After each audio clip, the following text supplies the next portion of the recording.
Bismillahirrahmanirrahim. Assalamualaikum warahmatullahi wabarakatuh. Innal hamdalillah nahmaduhu wa nasta'inuhu wa nastaghfiruh wa na'udzubillahi min syururi anfusina wa min sayyiati a'malina may yahdihillahu fala mudhillalahu wa may yudlil fala hadiyalah. Asyhadu an la ilaha illallah wa asyhadu anna Muhammadan abduhu wa rasuluh la nabiyya wa rasula ba'da. Allahumma shalli ala sayyidina Muhammad wa ala ali sayyidina Muhammad. Qala Allah Ta'ala fi kitabil karim, a'udzubillahi minasyaitonir rajim. Bismillahirrahmanirrahim.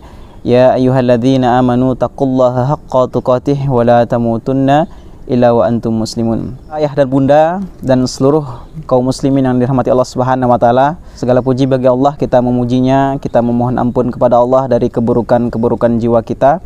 Kita berlindung kepada Allah dari keburukan-keburukan amal kita.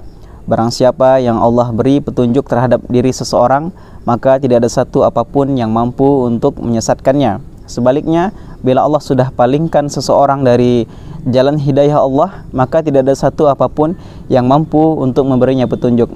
Salawat beriring salam semoga senantiasa tercurahkan kepada baginda Rasulullah SAW, kepada keluarganya, kepada para sahabat, kepada para tabi'in, tabi'ut tabi'in dan seluruh umatnya hingga menjelang kiamat nanti.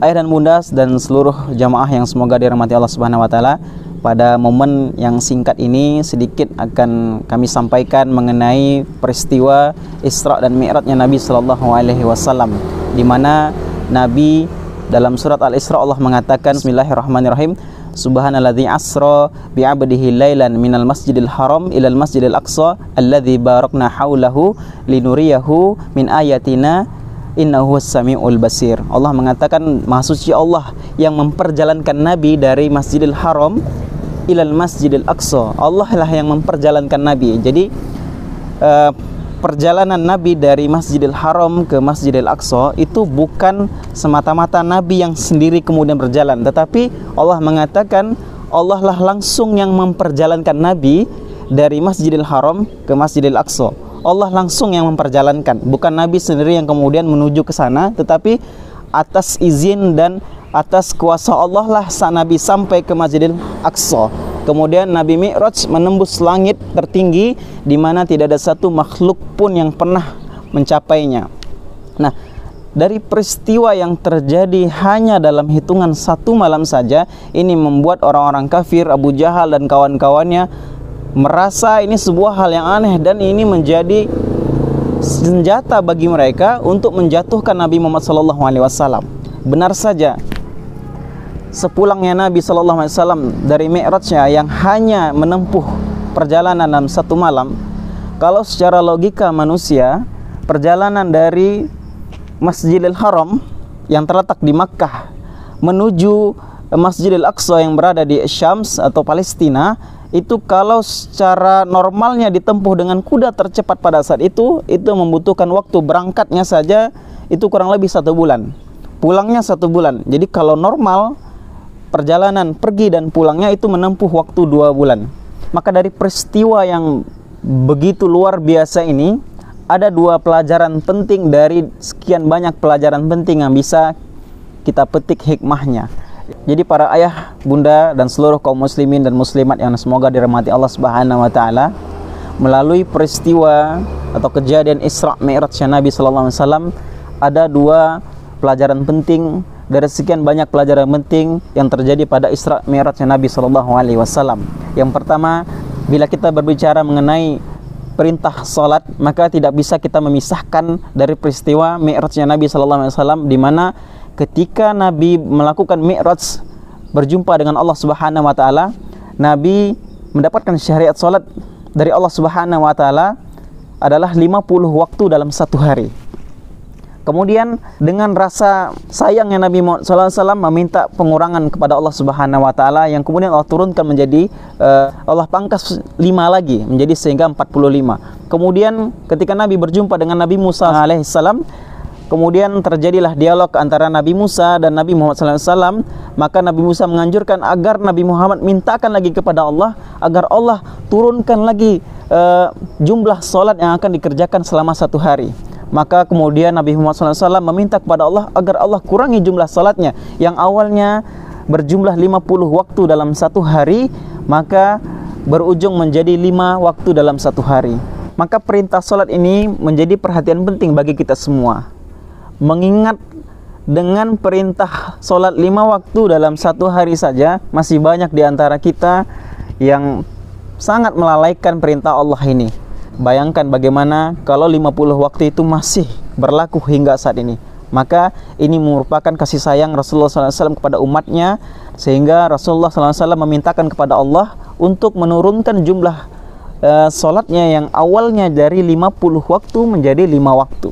Maka ini menjadi perhatian penting bagi kita, di mana Nabi Muhammad SAW telah berjuang untuk menyayangi umatnya, sehingga Allah memberikan keringanan kepada kita semua dengan pahala yang sama seperti mengerjakan sholat 50 waktu. Maka para ayah dan bunda, perhatian penting kita terhadap sholat ini harus ditingkatkan. Bila ada di antara kita yang masih bolong sholatnya, bila di antara kita masih ada yang lalai dalam mengerjakan sholat, masih terlambat dalam mengerjakan sholat wajibnya, ada di antara kita yang masih belum melaksanakan sholat 5 waktu, maka mulailah dari diri kita sendiri. Nabi Muhammad SAW memerintahkan bahkan untuk anak-anak yang usia 7 tahun untuk bisa sholat, untuk belajar sholat. Padahal belum menjadi kewajiban bagi mereka, tetapi Rasulullah SAW sudah memerintahkan, sudah menyunahkan kepada para orang tua untuk mengajarkan anak-anaknya sholat di usia 7 tahun. Maka ini menjadi indikasi bahwa sholat ini harus menjadi perhatian penting bagi kita semua. Nah, pelajaran penting yang kedua adalah bagaimana sikap para sahabat ketika mendengar berita dari kaum kafir yang tidak senang dengan kabar Nabi yang diperjalankan oleh Allah dari Masjidil Haram ilal Masjidil Aqsa, di mana Allah perjalankan Nabi dari Masjidil Haram ke Masjidil Aqsa, ke Palestina, hanya dalam waktu hitungan 1 malam. Ini menjadi senjata bagi orang kafir untuk menjatuhkan Nabi SAW. Maka disebarkanlah berita ini, termasuk kepada Abu Bakar As-Siddiq. Kemudian orang kafir, orang musyrik datang kepada Abu Bakar As-Siddiq menyampaikan, apakah engkau percaya dengan berita yang dibawa oleh Nabi Muhammad SAW, bahwa ia diperjalankan oleh Allah dari Masjidil Haram, Makkah, menuju Palestina, ilal Masjidil Aqsa? Maka Abu Bakar dengan keimanan yang menjawab, apakah yang berkata itu benar Nabi Muhammad SAW? Maka orang-orang musyrik berkata, benar, sahabatmu mengatakan demikian. Maka bila benar sahabatku itu yang mengatakan adalah Nabi Muhammad SAW, maka aku beriman dengan apa yang disampaikan, bahkan lebih dari itu pun aku percaya. Maka apa pelajaran penting yang kedua yang bisa kita petik dari ketaatan para sahabat dengan berita yang dibawa oleh Rasulullah SAW ini? Pelajaran adalah ketika sebuah perintah atau sebuah syariat atau sebuah apapun yang datang dari Allah dan Rasulnya, maka para sahabat tanpa pikir langsung melaksanakannya. Maka pelajaran penting yang bisa kita petik adalah ketika para sahabat mendengar kabar yang datangnya dari Allah dan Rasulnya, mereka kemudian tanpa pikir panjang dan mereka langsung mengimani itu dan melaksanakan perintah Allah itu. Maka begitu pula kita, hendaknya kita mencontoh apa yang dilakukan oleh para sahabat, di mana bila perintah, bila syariat atau apapun yang datangnya dari Allah dan Rasulnya yang mungkin kita belum paham, tetapi bila itu datangnya dari Allah dan Rasulnya, maka imani dulu, yakini dulu, insya Allah akan ada hikmah yang akan kita dapat setelahnya. Maka jangan pernah ragu dengan perintah Allah dan Rasulnya. Tingkatkan ketaatan kita kepada Allah dan Rasulnya, sehingga kita bisa meniru jejak para sahabat, para salafus soleh, dan orang-orang yang Allah memberikan kenikmatan kepada mereka, sebagaimana kita mohon hidayah kepada Allah, ihdinas siratal mustaqim siratal ladzina an'amta alaihim ghairil maghdubi alaihim waladdallin, amin. Ya Allah, beri kami petunjuk sebagaimana orang-orang yang telah Engkau beri nikmat, bukan kepada mereka orang-orang yang Engkau sesati.